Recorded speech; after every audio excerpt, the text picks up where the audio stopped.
Did you know that most content creators struggle to find their ideas organized? Between making YouTube videos, producing my monthly radio show and creating exclusive content for Patreon, I know how overwhelming it can get. That's why I built a streamlined content creation system in Notion that keeps everything on track. So here's what we're going to do. First, I'll give you a brief overview of the content that I'm making so everything makes sense. Then I'll show you a live demo of how I manage it all in Notion. And finally, we'll recreate the system from scratch so you can follow along and build your own.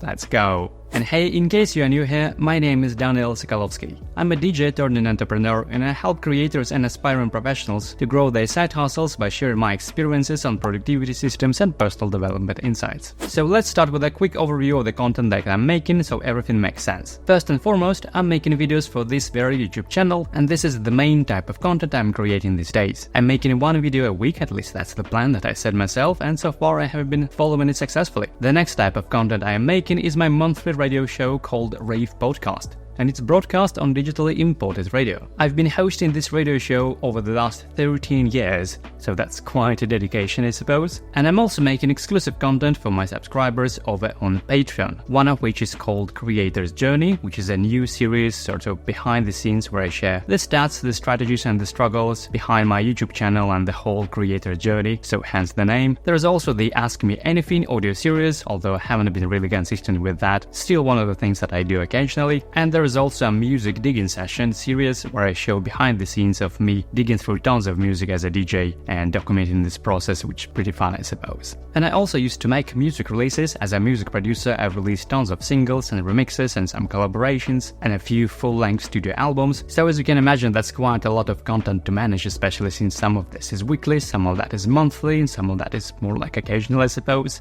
So this is why I created this whole system in Notion to streamline this process. So this is how my content workflow page looks like in Notion. And first of all, as you can see, there are different tabs like calendar, YouTube pipeline and other tabs, sort of representing the other types of content that I'm making. But for now, let's just focus on one, and the rest, they're kind of pretty similar.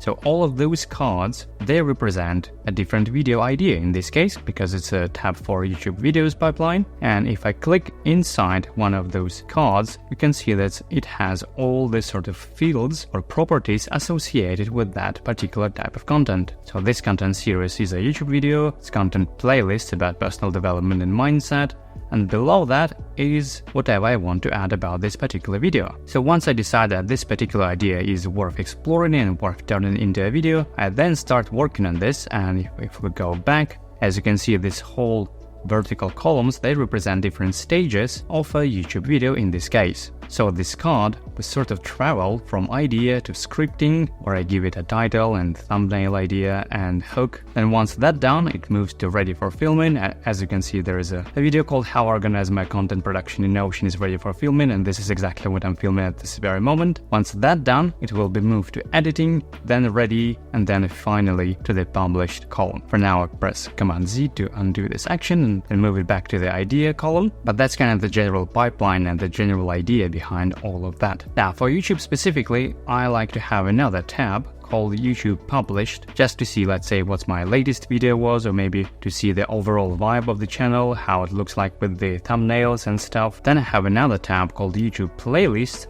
and again, this all the same videos, but this time grouped by playlists. So in this case, it would be productivity system and tools, entrepreneurship and finance, personal development and mindset, and other playlists. And even I have one video without a playlist at all, which is very handy to spot sort of orphaned videos without assigning to any playlists. And the cool thing about Notion that all of that information, like YouTube playlists and YouTube published video in YouTube pipeline, this all the same data, all the same database, just presented in different views. So for example, this YouTube pipeline is presented in a board view where I can move things from one stage to another, and this too presented in a gallery view, so to speak, to make it more visually appealing, because that's what I need for this particular case. And the rest tabs of this content workflow for other types of content made in a similar way. For example, this is Creator's Journey.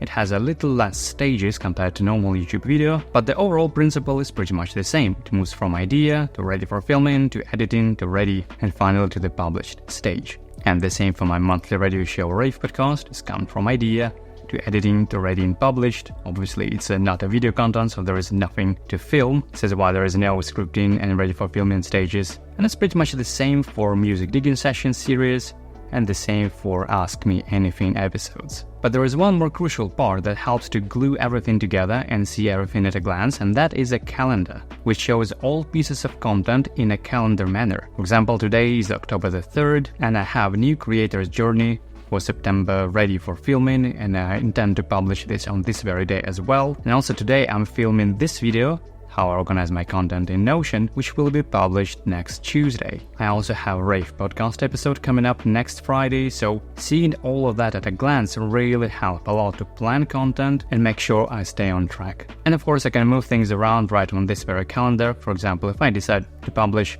this video not on Tuesday, but let's say on Wednesday, I can just move it over there like so. And if I click to open this video details, you'll see that publish date has changed to the 9th of October, which is Wednesday. But for now, I'll just bring it back to Tuesday. And let's say I can show you the previous month. So yeah, I've managed to publish all the videos on Tuesdays last month, with also Creator's Journey alongside a music digging session and my monthly Rave podcast. So yeah, that's kind of the general idea behind my content workflow. I have different tabs for different types of content that I'm making, and I also have different stages within those tabs to track at which stage a certain piece of content is currently at. And then I have a calendar that puts everything together with dates, which is super handy for managing it all together. And now let's recreate this system from scratch so we can follow along and make one for yourself. So first of all, go to Notion.so, create an account and download the app. You can use Notion in a browser, but I just prefer to have a standalone desktop application. So once you go through the initial steps and open Notion, it will look something like that. As you can see, I have my demo workspace and there is no pages I normally use, so this is a blank start. And the list of things you see on the left side might be a little bit different for you depending on your initial setup, but that is irrelevant because what we're gonna do is to create a brand new page by pressing the command N. Maybe let's give it a title like Content Workflow, and this is our blank canvas. Here we can add some text, maybe add some intro. You can also create sub-pages within that page by pressing the / and typing in page.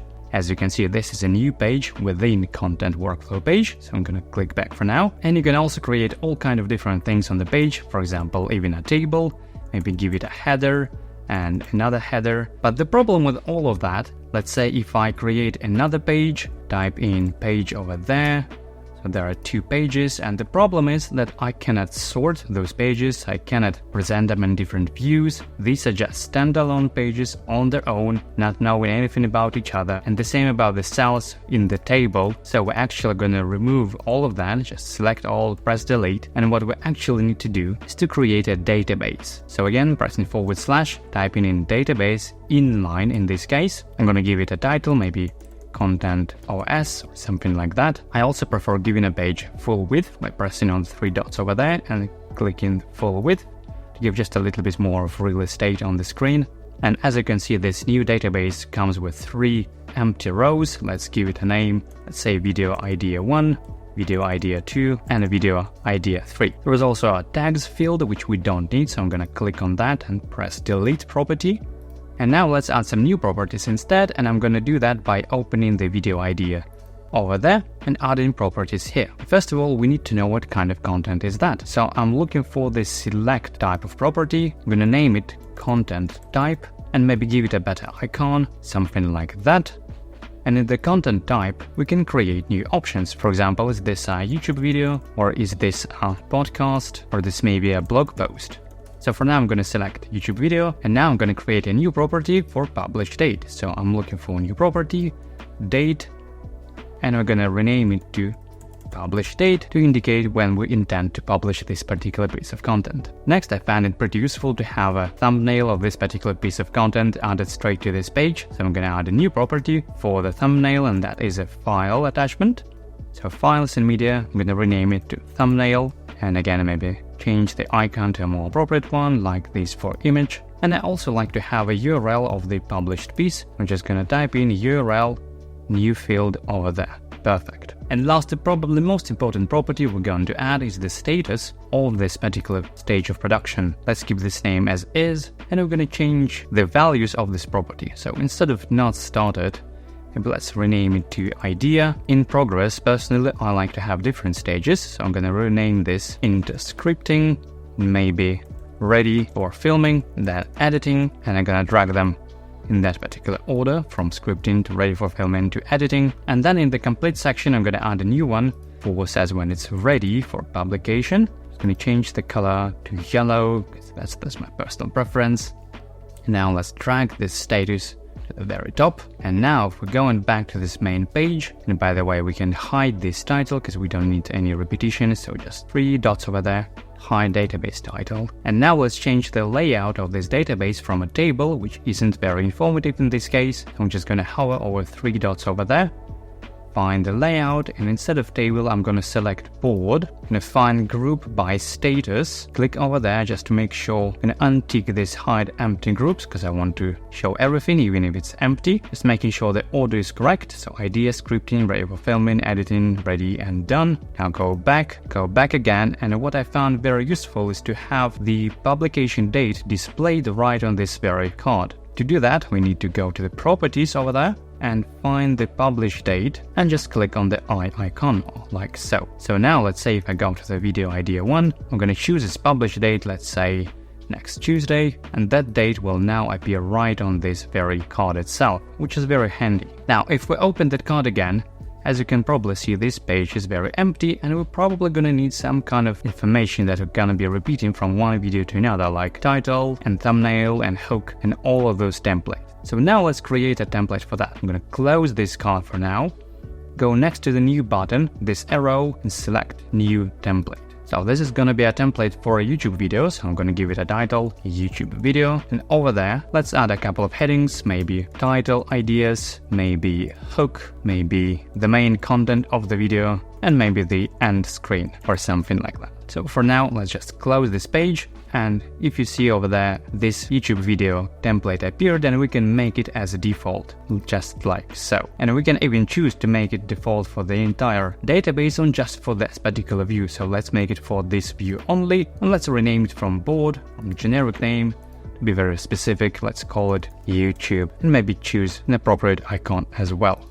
like so. Now, as you probably remember, we have different content types, not only YouTube videos, there could be podcast or something, and we need to make sure that only YouTube videos will appear on this particular tab. So for that, we need to add a filter by clicking over here, selecting content type and choosing a YouTube video. And now we're left with only one video ID, which actually belongs to this content type, YouTube video, which is very, very handy. Now let's say if I close this filter, and now I can duplicate this page by making the right click, duplicate, and let's rename it maybe to a podcast, choose an appropriate icon for something with music, and here in the filter we're going to change the content type from YouTube video to podcast respectively. And let's say maybe for a podcast we don't actually need scripting, so let's close the filter, open the 3 dots over there and go to the layout, group by status, and let's click on the eye icon next to scripting because we don't need that. And maybe actually ready for filming is probably not necessary for a podcast as well. So just idea, editing, ready and done. I think this is perfect for a podcast. Now, just for the sake of demonstration, let's create a new podcast idea, maybe a new podcast episode. And if I open that card, as you can see, the content type is already pre-selected with podcast because we filter this page by this content type. And maybe let's choose a publish date that we plan to do this, let's say on the 18th.